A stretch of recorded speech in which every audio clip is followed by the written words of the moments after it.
Qu'est-ce que mentionne mon collègue? En question principale, je reconnais maintenant la chef du deuxième groupe d'opposition. Merci, Madame la Présidente. Tout coûte cher au Québec. Ceux qui en souffrent le plus, ce sont les gens au bas de l'échelle. On le voit avec l'augmentation du prix de l'essence depuis la guerre en Iran.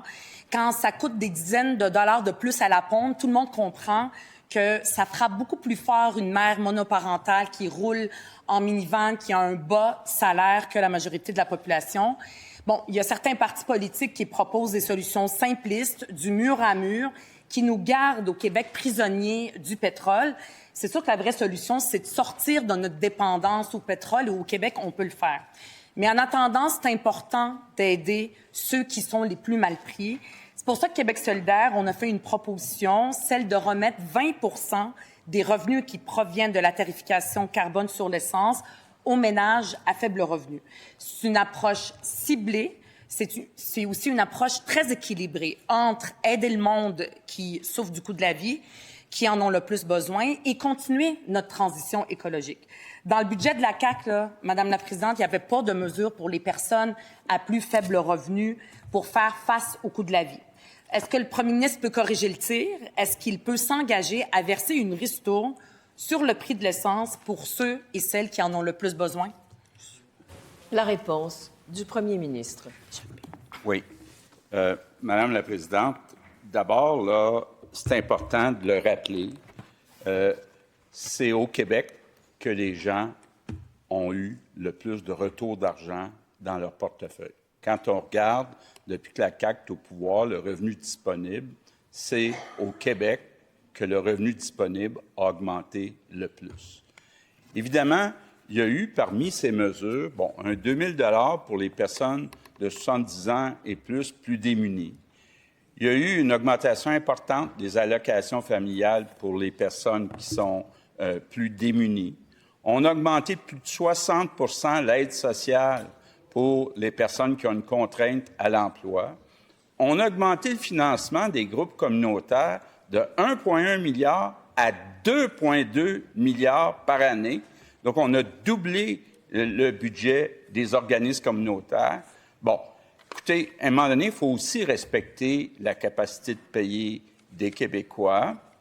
Je comprends, là, je prends bonne note, puis je pense que les deux candidats à la chefferie de la CAQ prennent bonne note du fait que Québec solidaire propose d'envoyer des chèques entre 100 et 400 $ aux Québécois. Écoutez, c'est une proposition qui va sûrement être considérée par les deux candidats qui vont prendre ma place dans quelques semaines. Première complémentaire. Madame la Présidente, les gens, ils souffrent en ce moment du coût de la vie. Là. Ils n'ont pas le temps d'attendre qui va arriver puis qu'est-ce qu'il va proposer. Surtout que les mesures qui sont proposées, notamment par un des aspirants premiers ministres, ça va pas aider les Québécois parce que lui, ce qu'il dit, c'est on va prendre le surplus puis le donner aux Québécois. Mais le gouvernement, le ministère des Finances le sait. Il fait pas plus d'argent. Et l'autre nous dit une mesure mur à mur. Moi, j'aimerais ça l'entendre, lui, là, en ce moment. Qu'est-ce qu'il pense de la proposition de Québec solidaire de donner aux ménages à plus faible revenu? Lui, comme premier ministre. La réponse du premier ministre. Avant de répondre à la question de la chef de Québec solidaire, j'aimerais ça qu'elle précise c'est quoi un revenu qui est plus bas. Vous savez, depuis que la CAQ est au pouvoir, le salaire d'un enseignant, au maximum, là, est passé de 80 000 à 105 000 par année. Est-ce que pour elle, un enseignant qui gagne 105 000 par année, c'est un riche qui devrait payer plus d'impôts ou trace-t-elle la ligne? Deuxième complémentaire. Bien, je vais expliquer ma proposition puisque je me rends compte que le premier ministre n'a pas été bien briefé sur ça. C'est les gens au bas de l'échelle, ceux qui sont en dessous du seuil de revenu et les deux premiers quintiles. Fait que c'est pas les enseignants. Les autres, on peut les aider avec l'épicerie, avec le loyer. On en fait plein de propositions à Québec solidaire. Là, aujourd'hui, je lui parle d'une proposition très précise. Prendre 20 de l'argent qu'on met dans le fonds vert, 20 et les donner aux ménages les plus riches, c'est 40 de la population. Ceux qui souffrent le plus. Est-ce qu'il est d'accord, oui ou non? La réponse du premier ministre. Madame la Présidente, il y a deux parties, là. Si on envoie des chèques 100 à 400 $, il faut les financer, à moins que la chef propose d'augmenter le déficit. Donc, S'il faut les financer, ce qu'elle disait la semaine dernière, c'est qu'il faut augmenter les impôts des riches. Est-ce qu'un enseignant qui gagne 105 000 est un riche selon Québec solidaire? Elle ne m'a pas répondu à ma question. En question principale, je reconnais maintenant le député de Jean Lesage. Merci, Madame la Présidente. Quand tu es un jeune parent, puis que l'éducatrice de ton enfant porte un voile, puis que c'est une personne bienveillante, attentionnée, compétente, tu veux pas que la CAQ ou le PQ te l'enlève. Je ne m'explique pas que la CAQ et le PQ pensent que discriminer à l'embauche des femmes qui font la différence dans la vie des familles du Québec, c'est dans l'intérêt collectif du Québec. Un sondage paru ce matin va dans le même sens. Les 2/3 des Québécois et Québécoises ne voient pas de problème à ce qu'une éducatrice porte un signe religieux. Plus de 30 000 enfants sont toujours en attente de place. Des dizaines de milliers de parents ne peuvent pas travailler à cause de ça. Est-ce que le gouvernement de la CAQ va entendre les parents du Québec?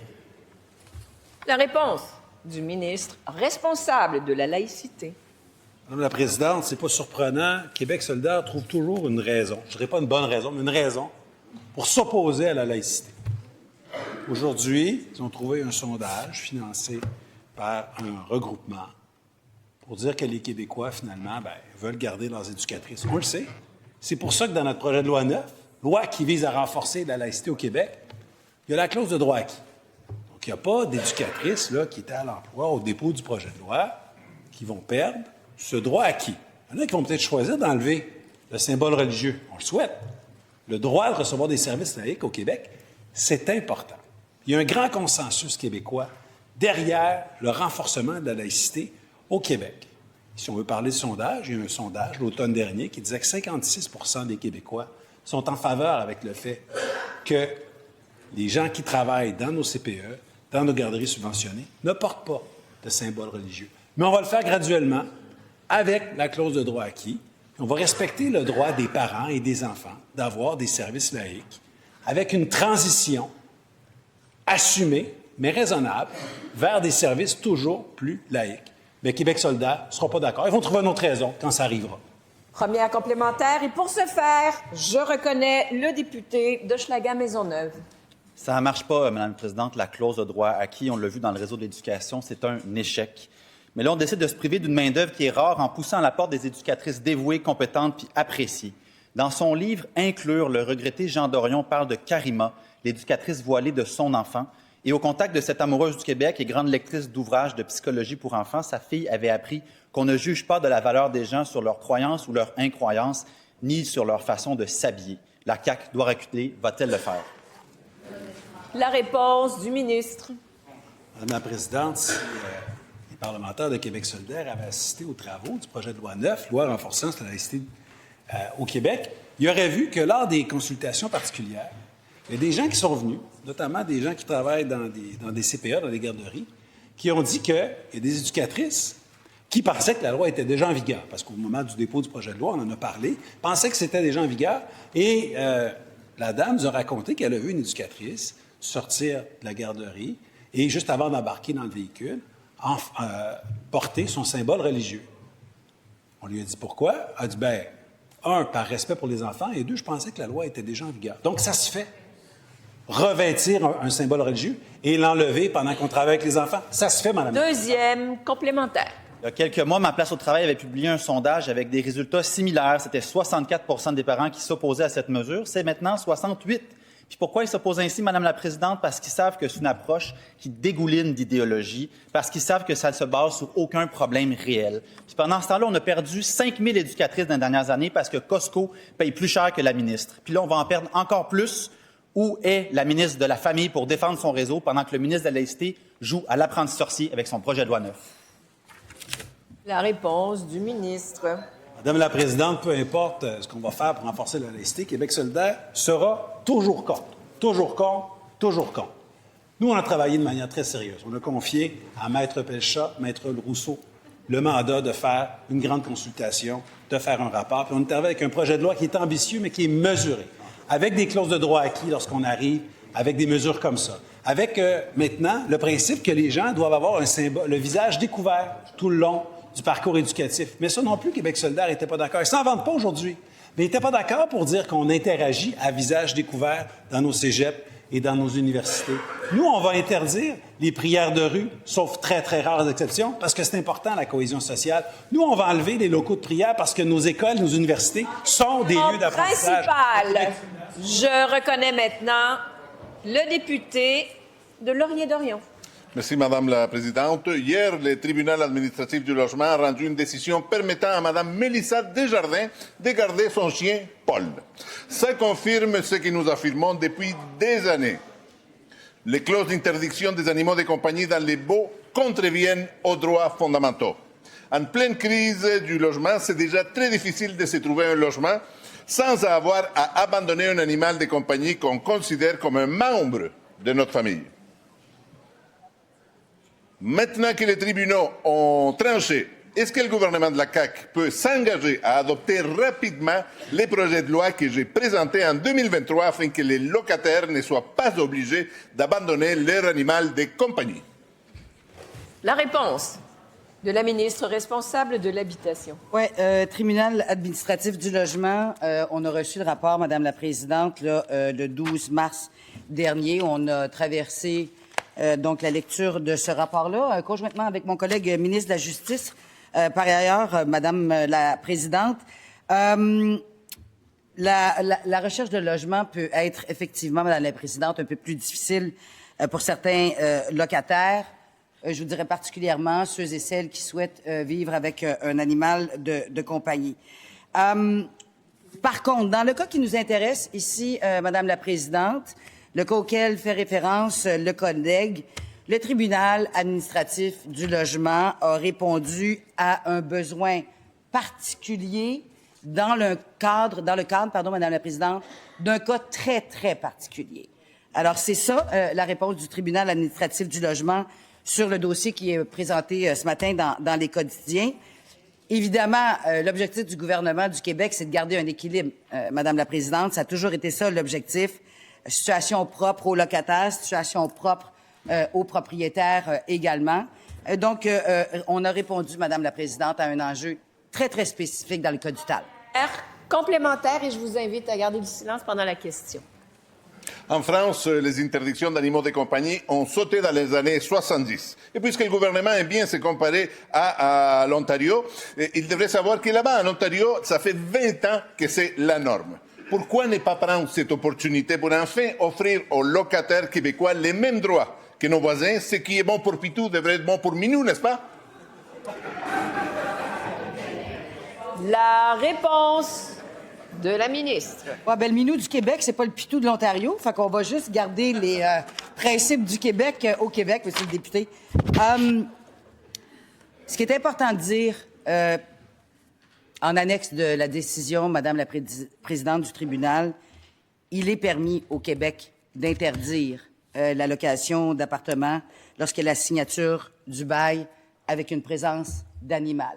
Il est permis au Québec de pouvoir inscrire comme propriétaire, lorsqu'on met un appartement disponible sur le marché, d'inscrire clairement au bail que tout animal est interdit dans l'espace qui sera occupé par le locataire. Décision exceptionnelle du tribunal. Deuxième complémentaire. Je cite la juge Dutal, Madame la Présidente. L'interdiction générale de garder un animal dans un logement constitue une intrusion oppressive et inacceptable dans la vie familiale d'une personne. Fin de citation. Si j'ai bien compris la position de Madame la ministre, et sa position, c'est de permettre à ces... Député, je vous demande, s'il vous plaît, de garder le silence. J'ai de la difficulté à l'entendre. Il est quand même loin. Au fond, là-bas, alors gardez le silence. Je vous prie, monsieur le député, vous avez 10 secondes pour suivre. Est-ce que la ministre est d'accord de garder les dispositions qui permettent les intrusions oppressives de continuer plutôt que de les rendre illégales? La réponse de la ministre. Madame la Présidente, ce qui est important, Madame la Présidente, dans le cas qui nous occupe ici, là, c'est le droit des locataires et le droit des propriétaires. Les deux ont des droits, Madame la Présidente. Je tiens à rappeler là, que dans le jugement, là, puis je souhaite qu'on le lise bien comme faut, c'est une décision exceptionnelle qui a été prise de la part du tribunal administratif du logement pour un cas exceptionnel, Madame la Présidente. Et je rappelle à tous les propriétaires et tous les locataires qui, dans les prochaines semaines, vont signer un bail, qu'il est permis d'inscrire au bail l'interdiction d'avoir un animal au logement, Madame la Présidente.